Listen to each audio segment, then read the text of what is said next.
The landlady's evil wall clock. They buried little Aisha on a Tuesday morning. The grave was small, just big enough for a 5-year-old. Her mother, Zainab, stood there holding a teddy bear and a piece of broken clock. She didn't cry. She was too empty for tears. They told me Mama Dunny's rent was cheap because she had a good heart, Zainab whispered to the fresh grave. Nobody told me it would cost me my daughter. But to understand how we got here, we need to go back 6 months.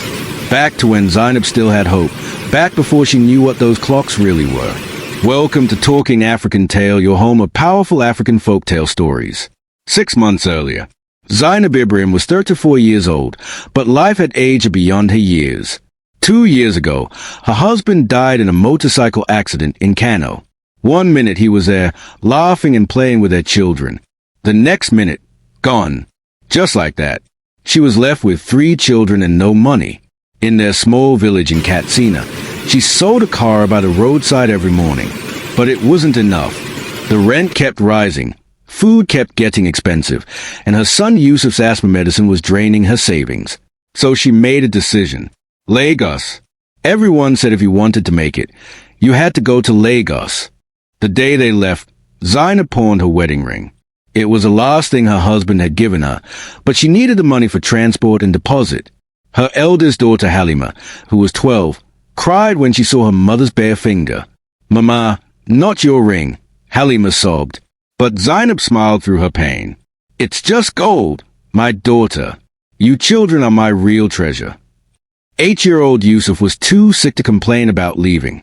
He just held his inhaler and coughed quietly in the back of the bus. And little Aisha, the baby at 5 years old, was excited about everything. "Mama, will Lagos have swings?" Aisha asked, her eyes bright. "Yes, my baby. Lagos is everything." That was the first lie Zainab told in Lagos. There would be many more. The compound in Surulere. Finding a place in Lagos was hell. Every landlord wanted 2 years' rent upfront, plus agreement fee, plus agency fee, plus this, plus that. Zainab's small savings was disappearing fast. Then someone told her about Mama Dunny's compound in Surulere, Shitta area. The woman is old, but her rent is the cheapest in all of Lagos. She doesn't even ask for much deposit. When Zainab arrived at the compound with her 3 children, she couldn't believe her eyes.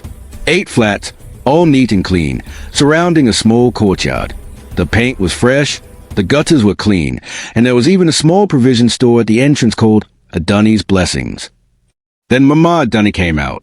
She was 75 years old, with completely gray hair that she packed in a neat bun, but it was her eyes that made people uncomfortable. They were too sharp, too knowing, like she could see through your skin into your soul. Some of the tenants said her eyes were gray too, matching her hair. Others swore they saw them turn yellow at night. But her smile was warm. "Ah, my new family. Welcome, welcome." She showed them Flat 5, a neat 2-bedroom apartment. Everything was perfect except for one thing. In the main bedroom, on the wall facing the bed, hung a massive antique wall clock. It was beautiful in a creepy way. Dark mahogany wood, with gold carvings of children playing around the frame. The pendulum was shaped like a heart, and it swung slowly, tick-tock, tick-tock. But the strangest thing was the time. It showed 3:33, even though it was clearly afternoon. "Mama Dunny," Zainab said carefully, "this clock, can we remove it? Maybe put our own." The old woman's smile froze. Her gray eyes went sharp. "No, my daughter. That clock has been in every room before you came. It's part of the house. Don't worry, you will get used to it. But it's showing the wrong time." "Is it?" Mama Dunny tilted her head. "Or maybe it's showing the right time for something else." Then she laughed. "I'm joking. Just leave it. It brings good luck. All my tenants keep their clocks. Those who tried to remove them, well, they didn't stay long." Something in her voice made Zainab's skin crawl. But the rent was 12,000 naira for a full year. Where else would she find that in Lagos? "Okay, Ma, we'll leave the clock." Mama Dunny's smile came back, wider than before. "Good. You're a smart woman, Zainab. You and your children will be very happy here." That night, as they unpacked, little Aisha kept staring at the clock. "Mama, the clock is talking to me," she said. "Aisha, clocks don't talk. Stop saying nonsense." "But Mama, I can hear children laughing inside it." Halima pulled her sister away from the wall. "Come and help me unpack instead of looking at that ugly clock." But that night, after everyone had gone to sleep, Zainab woke up suddenly. The room was dark except for a faint glow coming from the clock. And for just a second, she could have sworn she saw something moving behind the glass face. Small shadows, like children running. She blinked, and it was gone. "I'm just tired," she told herself and went back to sleep. But deep inside, she knew something was wrong. Life in the compound. The first month was good. Zainab found a spot to sell a car at Aden Iran Ogun Sanya shopping mall. Halima enrolled in a nearby secondary school, and Yusuf started attending a primary school that wasn't too far. Aisha was too young for school, so she stayed home with Mama Dunny, who ran the provision store. The old woman loved Aisha. She would give her sweets, biscuits, and let her watch the small TV in the store. Sometimes Zainab would come back and find Aisha sitting on Mama Dunny's lap, both of them staring at the wall clock in the store, which also showed 3:33. "Mama Dunny, why do all your clocks show the same time?" Zainab asked one day. The old woman smiled, showing teeth that seemed too white for her age. "Because 3:33 is a special time, my daughter. It's when the veil is thinnest, when the living and the dead can talk." That's a strange thing to say, Ma. "Is it?" Mama Dunny stroked Aisha's hair gently. "This one understands. Don't you, little Aisha?" Aisha nodded seriously. "Yes, Grandma Dunny. Sister Dunny told me." Zainab froze. "Sister Dunny? Who is that?" "My daughter," Mama Dunny said softly. "She died 40 years ago during childbirth. She was only 19. Her eyes went distant and sad. Some nights I still hear her crying, calling for me. A mother's grief never dies. Zainab. Never." Zainab felt sorry for the old woman. "I'm so sorry, Ma." But then Mama Dunny's expression changed, her eyes sharpening. "But she's not alone anymore. I made sure of that. I made sure my Dunny has plenty of friends now." Before Zainab could ask what that meant, a scream came from across the compound. The scream came from flat 3. It was Blessing, a young woman who was 6 months pregnant. She was banging on the door, crying, "Tunde! Tunde! Open the door!" The neighbors rushed out. Zainab ran over with Halima. "What's happening?" "My fiancé. He won't answer. We were supposed to go for antenatal this morning, but he's not picking his phone. He's not opening the door." The men broke down the door. What they found inside made everyone scream. Tunde Okafor was lying on his bed, eyes wide open, mouth frozen in shock. But his body looked like it belonged to an 80-year-old man. His skin was wrinkled like paper, his hair completely white, his fingers bent with age. But Tunde was only 28 years old. "Jesus! Jesus Christ!" someone shouted. Blessing collapsed, and the women had to carry her away. The police came, then the ambulance. The doctor was confused. His body shows all signs of extreme old age. Heart failure, organ failure, everything. But his ID says he's 28. I don't understand. Nobody understood. They buried Tunde 3 days later. The whole compound attended, including Mama Dunny, who stood at the back wearing all white, her gray eyes watching everything. After the burial, Blessing came to see Zainab. Her eyes were red from crying. "Sister Zainab, something is wrong with this compound. Tunde told me something strange the night before he died." "What did he say?" "He said he was recording music late at night when he heard children laughing. He followed the sound and it was coming from the wall clock in his room. He said when he looked closely at the pendulum, he saw faces. Children's faces, trapped inside." Zainab's blood went cold. Faces. He wanted to remove the clock, but he was afraid of Mama Dunny. Everyone is afraid of Mama Dunny. Blessing gripped Zainab's hand. "Sister, check your own clock. Check it carefully. Tunde said something evil lives in those clocks." That night, Zainab couldn't sleep. She kept staring at the clock on her wall. Tick-tock, tick-tock. The pendulum swung slowly, the heart-shaped weight catching the moonlight. And then she saw it. For just a split second, a face appeared in the pendulum's reflection. A young man's face, mouth open in a silent scream. It looked like Tunde. The curse reveals itself. Things started happening fast after that. Zainab began aging overnight. She was 34, but suddenly she had gray hairs. Her hands became wrinkled. Her back started aching like an old woman's. Halima was worse. The 12-year-old girl's period stopped. When they went to the hospital, the doctor was shocked. This girl's body shows signs of menopause. But she's just 12 years old. It's impossible. Yusuf's asthma got so bad he couldn't walk anymore.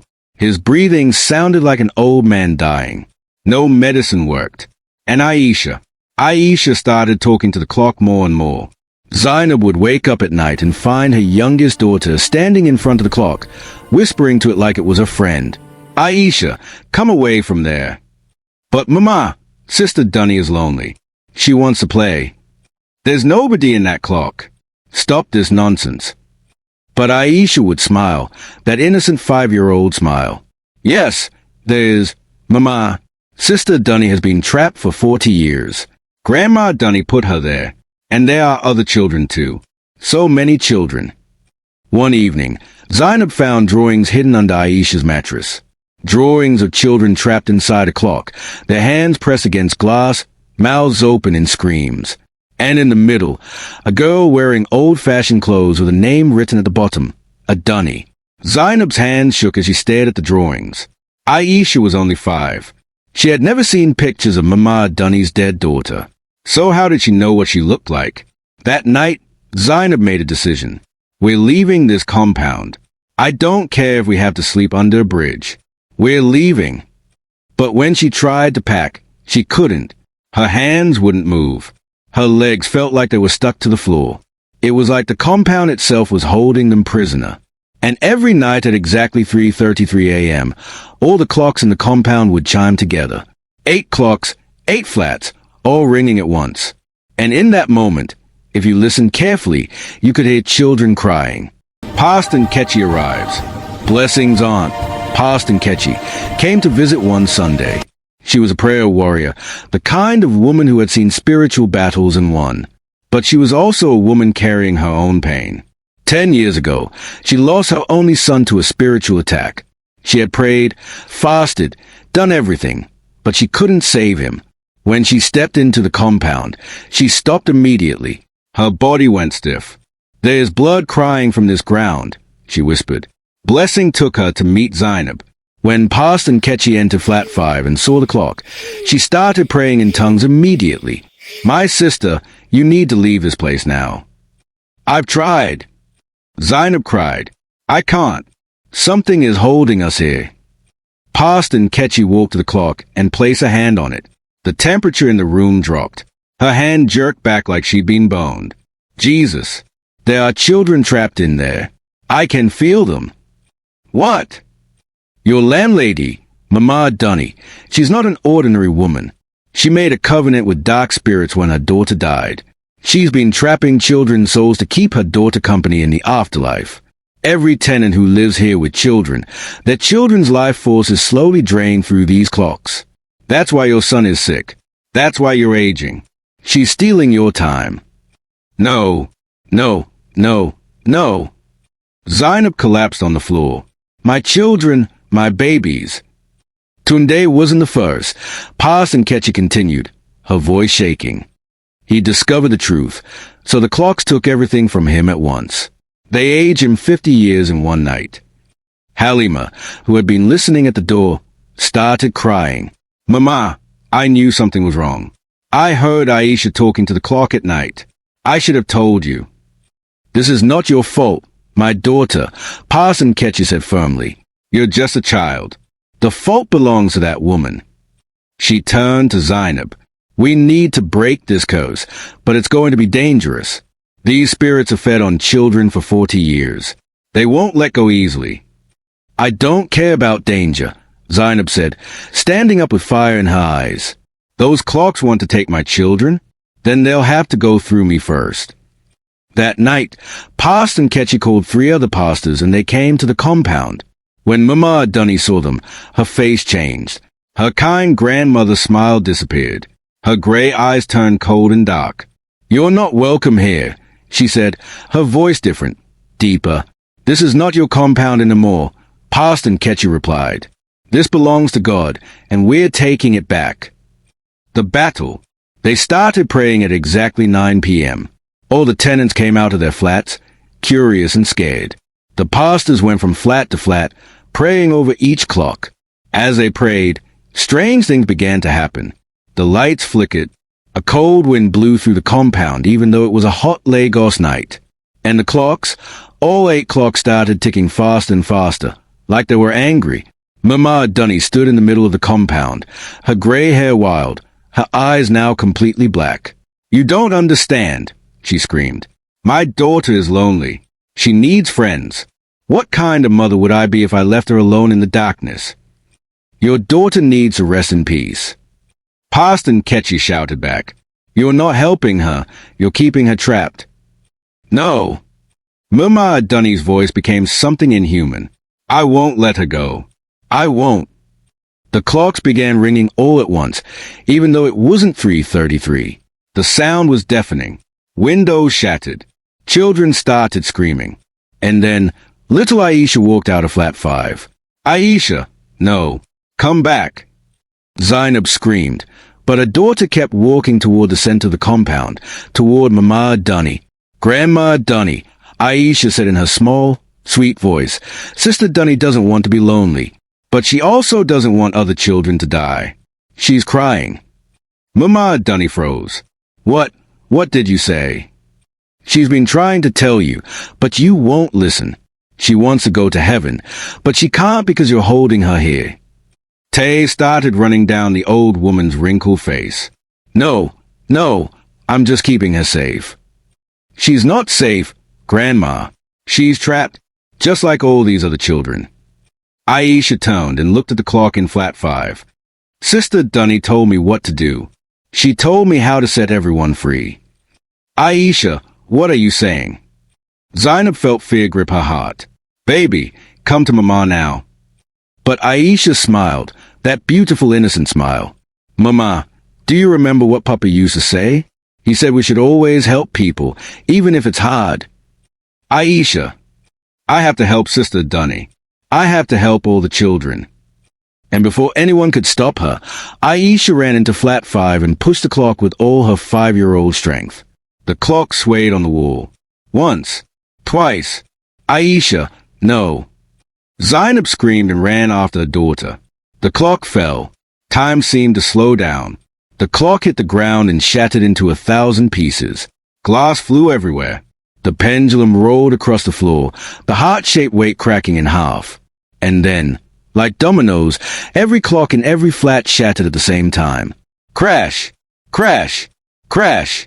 Crash! 8 explosions of glass and wood and time itself breaking apart. The compound was filled with screaming. But underneath the screams, you could hear something else. Children's voices. Dozens of them. Laughing. Crying. Finally free. In the middle of the courtyard, Mama Dunny collapsed, clutching her chest. "Dunny, my baby. I'm sorry. I'm so sorry." And standing in front of her, visible only for a moment, was the ghost of a young woman. Dunny. She looked sad but peaceful. She bent down and kissed her mother's forehead. "Rest now, Mama. I'll be okay. Let me go." Then she vanished. Mama Dunny took one last breath and died with a smile on her face. But Zainab didn't care about any of that. She ran into flat 5, her heart pounding. "Aisha, Aisha, where are you?" She found her daughter lying on the floor, surrounded by broken glass. There wasn't a scratch on her body, but Aisha wasn't moving. "Baby, baby, wake up." Zainab lifted her daughter, shaking her gently. "Aisha, please, please wake up." Halima and Yusuf ran in, and when they saw their little sister, they started crying. Past and Ketchy came in and checked Aisha's pulse. Her face went sad. She's gone." "No!" Zainab screamed. No. Not my baby. God, please, not my baby. But Aisha was gone. Her small body was still warm, but there was no breath. Her eyes were closed like she was sleeping, and on her face was a peaceful smile. In her small hand, she was holding a piece of the broken clock, the heart-shaped piece from the pendulum, now cracked in two. They buried Aisha 3 days later in a small cemetery in Surulere. The whole compound came. Even people who didn't know the family came, because word had spread about what happened. The grave marker read, Aisha Ibrahim, age 5, she saved us all.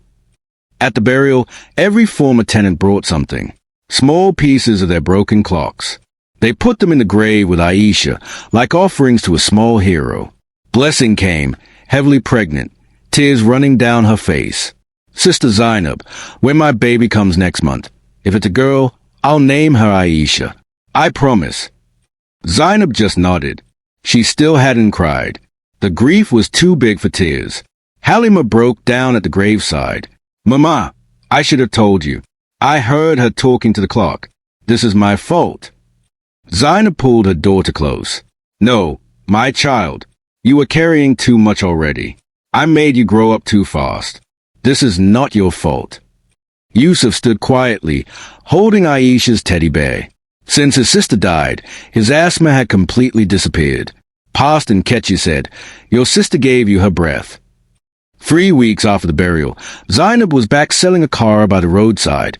Life had to go on, even when your heart was broken. One day, a woman's small daughter came to buy Kara. The girl was about 5 years old, and she started singing a song. It was Aisha's song, the one she used to sing every morning. Zainab dropped the spoon. Her hands started shaking. All the grief she had been holding inside came bursting out. She collapsed right there on the street, crying like the world was ending. People gathered around her, confused. But those who knew, they just held her and let her cry, because some pain is too big to carry alone. 1 year later, the compound was demolished. The government said it was for public safety, but everyone knew the real reason. Nobody wanted to live where so many souls had been trapped. In its place, they built a small playground. The money came from the former tenants, who all contributed what they could. They called it Aisha's Garden. On the entrance gate, there was a sign, where children play free. On a Sunday afternoon, Zainab sat on a bench watching Halima and Yusuf play. Halima was 13 now, smiling again. Her period had returned. Yusuf was 9 and healthy, running around without his inhaler. Zainab touched her pocket. Inside was a heart-shaped piece from the clock, the one Aisha had been holding when she died. She carried it everywhere now. A little girl ran up to her, a stranger's child. Auntie, can I play too? Zainab looked at the girl. For a moment, just a moment, she looked like Aisha. Same bright eyes, same smile. Yes, my dear, Zainab said softly. Play as much as you want. That's what my Aisha would want. The little girl ran off, laughing. And there, in the golden afternoon sun, Zainab could have sworn she saw Aisha running with the other children. Her purple dress flying behind her, her laughter filling the air. She blinked, and the vision was gone, but she smiled through her tears. Thank you, my baby, she whispered. Thank you for saving us. Moral. They say that sometimes the worst monsters are not the ones you hate, but the ones who love too much and don't know when to let go. Mema Dunny loved her daughter so much that she turned her love into a prison, trapping innocent children to keep her baby company in death. But true love means letting go. It means wanting peace for the people you love, even if it means saying goodbye. Aisha understood that. At 5 years old, she understood what a 75-year-old woman couldn't. She understood that love means sacrifice. This story is for every child who gave more than they should have given. For every parent who survived losing a child. For every person trapped in grief, may you find the strength to let go and let your loved ones rest in peace. Aisha Ibrahim was 5 years old. She didn't have power or knowledge or strength, but she had love. And sometimes, love is the only thing we need to break the darkest curses. Tell me in the comments, have you ever lost someone too young? Would you have forgiven Mama Dunny? If you could say one thing to Aisha, what would it be? Drop a dove hash in the comments for Aisha. Let's build her a garden of peace, one emoji at a time. If this story broke your heart, share it. Sometimes grief is lighter when we carry it together.